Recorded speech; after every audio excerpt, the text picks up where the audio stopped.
한 주간 잘 지내셨습니까? 네, 주님의 부활을 기리는 부활주일, 그리고 저 혼자만 기리는 저의 1주년입니다. 기억하실지 모르겠지만 제가 작년 4월 첫째 주에 교회에서 인사를 드렸는데요. 네, 기억해 주십시오.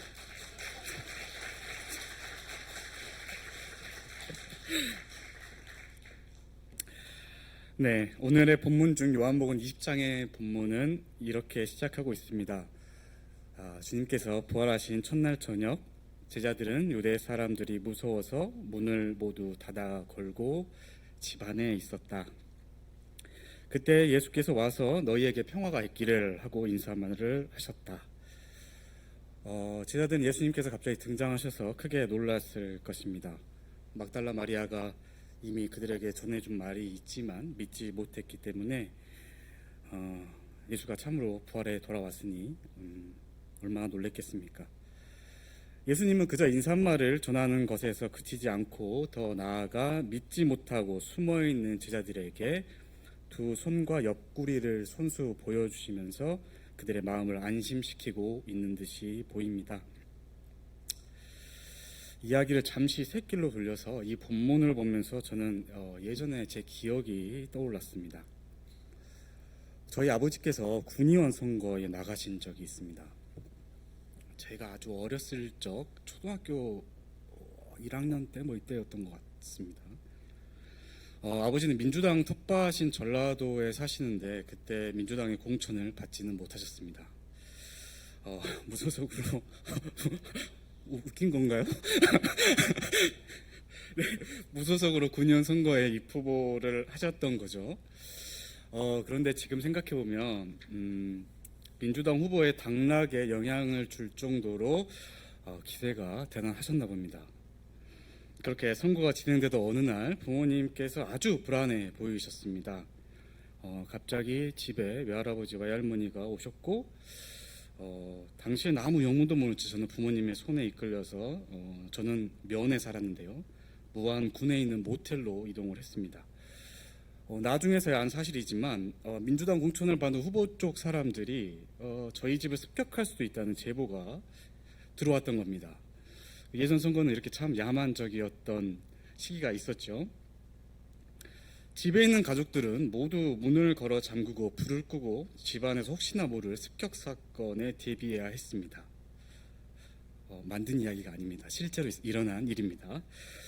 부모님은 집안을 단속을 다 하신 뒤에 저와 함께 무안군에 있는 모텔로 피신을 가신 것이었죠. 부모님을 따라 나선 저도 모텔에서 나가지도 못하고 가만히 아침이 밝아오기만을 기다렸습니다. 오늘 제자들의 모습과는 조금 비슷하게 느껴지시나요? 할 수 있는 것도 많지 않았고 그 불안한 공기 속에서 어린 저도 잠이 쉽게 들지 않았습니다. 그런 저에게 저녁쯤에 참된 평안이 도착했습니다. 바로 그것은 아버지께서 당시에 사오셨던 돈가스였습니다. 당시 제가 초등학교 시절 때는 이 돈가스라는 음식은 흔하게 먹을 수 있는 음식이 아니었습니다. 그런데 너무 불안해하고 있으니까 부모님이 그런 와중에도 나가서 사오신 것이죠. 되돌려 생각해보면 그때 그 일회용기에 싸져 있는, 지금 생각해보면 약간 말라 비틀어진 돈가스였는데 저의 모든 근심과 불안을 한 방에 날려버린 최고의 음식이었습니다. 저는 오늘 이 본문의 상황과 제가 그때 겪었던 이 일이 진짜 마치 운명처럼 비슷하게 느껴지기도 합니다. 제자들도 아마 숨죽여 문을 닫고 기다리고 있었겠지요. 그런데 돈가스에도 평안이 느껴지는데 예수님이 직접 오셨는데 얼마나 큰 기쁨이었겠습니까? 네, 이제 저의 이야기는 마치고 다시 본문으로 돌아가겠습니다. 두려움과 불안에 사로잡힌 제자들에게 평화를 주시면서 두 손과 옆구리를 보여주시자 제자들은 주님을 보고 기뻐했다고 합니다. 두려움이 기쁨으로, 불안이 평화로 바뀐 것이죠. 예수님 기뻐하는 제자들에게 다시 말씀하십니다. 너희에게 평화가 있기를 빈다. 아버지께서 나를 보내신 것 같이 나도 너희를 보낸다. 그리고는 제자들에게 성령을 불어 넣으시고 너희가 누구의 죄든지 용서해 주면 그 죄가 용서될 것이요 용서해 주지 않으면 그대로 남아 있을 것이다고 약속하십니다. 오늘 예수님은 죽음에 대한 공포가 도사리고 있는 세상이 두려워서 문을 잠그고 두려움에 떨고 있던 제자들을 죄가 넘치고 두려움과 불안으로 가득 찬 문 밖으로 그 세상으로 다시 보내고 계신 것입니다. 그 사명을 위해 예수님은 제자들에게 성령의 숨을 불어 넣어 주십니다. 마치 창조의 과정에서 숨을 불어 넣은 것처럼 제자들에게 성령의 숨을 불어 넣어 새로운 피조물이 되게 하신 것입니다. 예수 그리스도 안에서 새로운 피조물이 된 제자들이 행할 일은 하나님의 모습을 몸소 보여주신 예수님처럼 이제 자신을 통하여 그리스도를 보여주어야 하는 사명을 받은 것입니다. 여기 다른 한 본문을 소개하고자 합니다. 제가 읽겠습니다. 그 뒤에 11제자가 음식을 먹을 때에 예수께서는 그들에게 나타나셔서 그들이 믿음이 없고 마음이 무딘 것을 꾸짖으셨다. 그들이 자기가 살아난 것을 본 사람들의 말을 믿지 않았기 때문이다. 또 예수께서 그들에게 말씀하셨다. 너희는 온 세상에 나가서 만민에게 복음을 전파하여라. 마가복음 16장 14절의 말씀입니다. 어떠십니까? 여러분이 제자들이라면 요한복음의 예수님과 마가복음의 예수님 중 누구를 택하실 건가요? 저는 멘탈이 좀 약해서 이 마가복음의 예수님에게는 정이 잘 가지 않습니다. 시점도 야속하지 않습니까? 한참 식사하는 중간에 오셔가지고 호통을 치셨다는 겁니다. 밥이라도 편하게 먹게 좀 놓아주시지, 아니면 좀 다 먹고 따로 불러 이야기할 수 있는 거였다고 생각이 드는데, 그런데 이렇게 면박도 주고 호통도 치시고는 이제 복음을 전파하라고 하면 제자들 입장에서는 좀 부글부글 끓지 않겠습니까? 지금 세대라면은 뭐 거의 꼰대의 끝판왕이라고 지탄받았을 것입니다. 그런데 여러분, 우리 예수님이 다정해지셨습니다. 호통치시던 예수님이 아니라 두려움에 떨고 있는 제자들에게 나타나서 그들의 마음을 위로하시고 그들에게 몸을 보여주시고 그들을 평안하게 해주십니다. 그리고 요한복음에 등장하는 한 사람, 저와 같이 엄숙하고 근엄하고 진지한 모두를 싫어하는 모든 사람들에게 한 줄기 숨쉴 구멍이 되어준 인물이 등장합니다. 바로 도마입니다. 오늘 본문 중에 도마가 등장하는 본문의 소제목이 바로 도마의 불신앙입니다. 동의하지 않습니다. 하지만 저는 도마가 너무 좋습니다. 저같이 연약하고 소심한 사람에게는 도마의 이 행동은 너무 멋있습니다. 마치 믿지 않으면 안 될 것 같은 상황, 혼자 딴소리하면 핀잔받을 것 같은 상황에서도 자신의 이야기를 당당히 할 수 있는 사람, 그리고 또 그런 그에게 내 손을 만져보고 내 옆구리를 만져보라고 몸을 내어주는 이 다정하신 예수님, 이 공간에서 호통과 저주, 질책과 비난은 없습니다. 그 뒤에 너는 나를 보았기 때문에 믿느냐, 나를 보지 않고도 믿는 사람은 복이 있다라는 예수님의 말씀은 질책이 아닙니다. 그것은 그때 요한 공동체에는 예수님을 실제로 본 사람들이 없었기 때문에 예수님을 실제로 보지 않았더라도 믿는 너희들에게 더 큰 복이 있다라는 축복의 말씀인 것입니다. 제자들과 예수를 따르는 공동체가 가지고 있었을 그 두려움, 이 불안함을 해소하고 그들에게 평화가 있기를 빌었던 다정한 예수님, 부활하신 예수님은 오늘 우리에게 또 새로운 평화의 숨을 불어 넣어주고 계십니다. 그리고 이제 우리는 예수님께서 쥐어주신 용서라는 무기와 함께 세상으로 나아갈 준비를 하고 있습니다.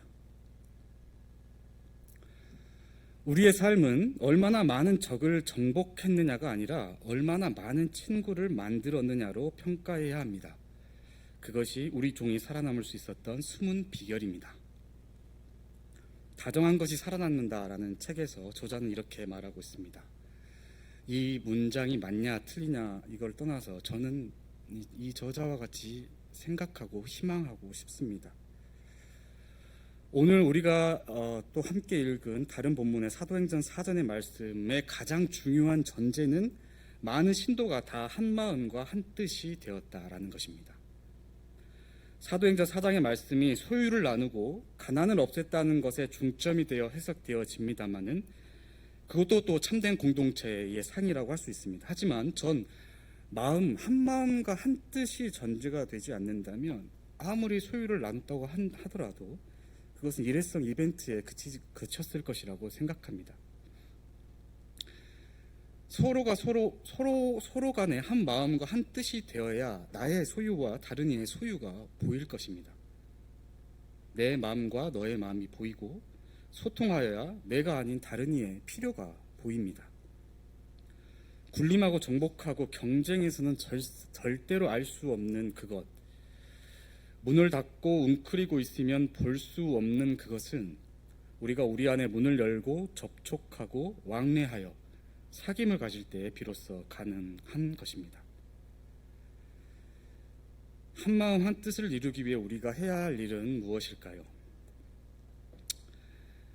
우리가 발을 딛고 있는 지금의 상황은 언제나 위기였지만 우리는 그 위기를 조금씩 헤쳐나가며 살아갑니다. 그리고 또 우리는 그때마다 우리가 가진 생각들을 나누고 함께 연대하면서 살아내었죠. 하지만 여전히 우리의 사회는 아픕니다. 강한 말들이 넘쳐나고 서로와 대화하려 하지 않으며 상대를 죽이고자 합니다. 세력을 무너뜨리고 승리를 쟁취하려는 욕심이 모든 이들의 마음속에서 피어나고 있습니다. 예전 감신대 이정배 교수님의 글 중에서 동화 교도들에게 배운 언총에 대한 이야기를 읽은 적이 있습니다. 마을이나 국가에 어려운 일이 있을 때마다 사람들은 언총, 곧 말 무덤가에 모이곤 했답니다. 서로 다투고 비난하고 헐뜯고 욕하고 파괴적인 말들이 난무하는 상황이었지만 그래도 공동체가 걱정되면 다시 모이곤 했던 것입니다. 이들은 자신들이 쏟아놓은 모든 험하고 사나운 말들을 한데 모아서 말 무덤에 파묻는 의식을 거행했습니다. 그런 말들이 다시는 밖으로 뛰쳐나오지 못하도록 의식을 행한 것입니다. 그러고 나면 신기하게도 이 다툼질과 언쟁, 갈등이 수그러졌고 평화가 도래하는 것을 경험하곤 했다는 이야기였습니다. 일종의 말 장례식을 치른 것이죠. 자기의 의식대로 뱉은 말을 죽이는 이 의식을 또 거행하면서 자기를 죽이고 새로운 피조물이 되는 살림의 의식을 치른 것입니다. 힘만 키우려는 세상에서, 서로 대화하지 않으려는 세상에서, 자신의 주장만 되풀이하는 세상 속에서 이럴 바엔 차라리 그냥 다 한 곳에 모여가지고 했던 말들을 다 묶어 죽여서 다 같이 살아내는 의식을 좀 치러왔으면 좋겠다 하는 바람이 듭니다. 선거의 기간입니다. 그런데 언제부터인지 호감의 정치가 아니라 비호감의 정치가 득세하는 것 같습니다. 어떤 대상이 좋아서 지지하는 게 아니라 반대편이 싫어서 지지하는 것은 아닐까 고민해 봅니다. 언제까지 이런 사회가 유지될 수 있을까? 계속 비호감인 세력을 서로가 서로 계속 제거해내면 정말 평화로운 세상이 도래할 수 있을까? 이런 고민 끝에 문득 너무 뜬금없이 오늘 저에게 용서와 다정함이 마음에 탁하니 붙어버렸습니다. 오늘 본문의 요한 1서가 강조하는 사귐은 바로 이 생각과 영혼을 나누는 일입니다. 사귄다는 거, 친구를 사귀고 사랑하는 사람을 사귄다는 거, 얼마나 설레고 우리의 가슴을 벅차게 하는 말입니까? 예수님께서 평화의 영을 불어주신 후에 우리에게 주신 무기가 바로 용서입니다. 물론 우리는 용서하지 않음을 통해 심판할 수 있는 무기도 함께 지니고 있습니다. 단 용서하지 않음에는 용서와는 다른 더 큰 조건이 필요하다고 생각합니다. 하나님도 우리가 우리의 죄를 자백하면 용서하여 주신다고 하셨는데 하물며 우리가 용서에 인색할 필요가 있겠습니까? 우리는 용서의 무기를 통해 세상을 구원해야 합니다. 힘만 키우려는 세상, 대화도 하지 않고 자신의 주장만 이야기하는 세상을 심판할 때도 있고 심판도 해야겠지만 그럴 때일수록 내 안의 평화, 우리의 평화, 세상의 평화를 위해 어떠한 무기를 가지고 싸워야 할지를 고민해야 합니다. 그렇게 우리는 매일 예수 그리스도께서 부르시는 평화의 숨을 통하여 내 안의 두려움과 불안을 없애고 내 안의 평화를 찾아야 할 것입니다. 그렇게 우리는 우리 안의 평안을 세상 밖으로 가지고 나가서 다정히 서로의 평안을 위한 일을 해나가야 할 것입니다. 그렇게 우리는 우리가 속한 아주 작은 공동체라도 그 안에 안전과 평안이 숨 쉴 수 있도록 새 숨을 불어넣어야 할 것입니다. 예수를 따르는 사람으로서의 본질은 모든 생명의 평화, 공동체의 평화입니다. 한 사람도 빠짐없이 생명과 평화를 누리는 삶을 향하여 서로에게 새 숨을 불어넣는 것입니다. 우리의 삶이 혹 용서하지 않음으로 심판하는 것에만 치우쳤다면 용서함을 무기로 사귐을 통해 죄를 지워내는 일에도 최선을 다해야 하겠습니다. 예수 그리스도 안에서 새로운 피조물이 된 우리들이 행할 일은 우리를 통하여 그리스도를 보여주는 일, 살리기 위해 나를 죽이고 나를 죽여서 새로운 관계를 살리는 부활을 반복해내는 것입니다. 그렇다면 우리는 그 안에서 함께 살아 숨쉴 것입니다. 시편 기자가 말하듯이 그 얼마나 아름답고 즐거운가, 형제자매가 어울려서 함께 사는 모습. 주님께서 그곳에서 복을 약속하셨으니 그 복은 곧 영생입니다. 그렇게 용서를 품은 다정함은, 그리고 이 다정한 공동체는 영원히 살아남습니다. 잠시 침묵하겠습니다.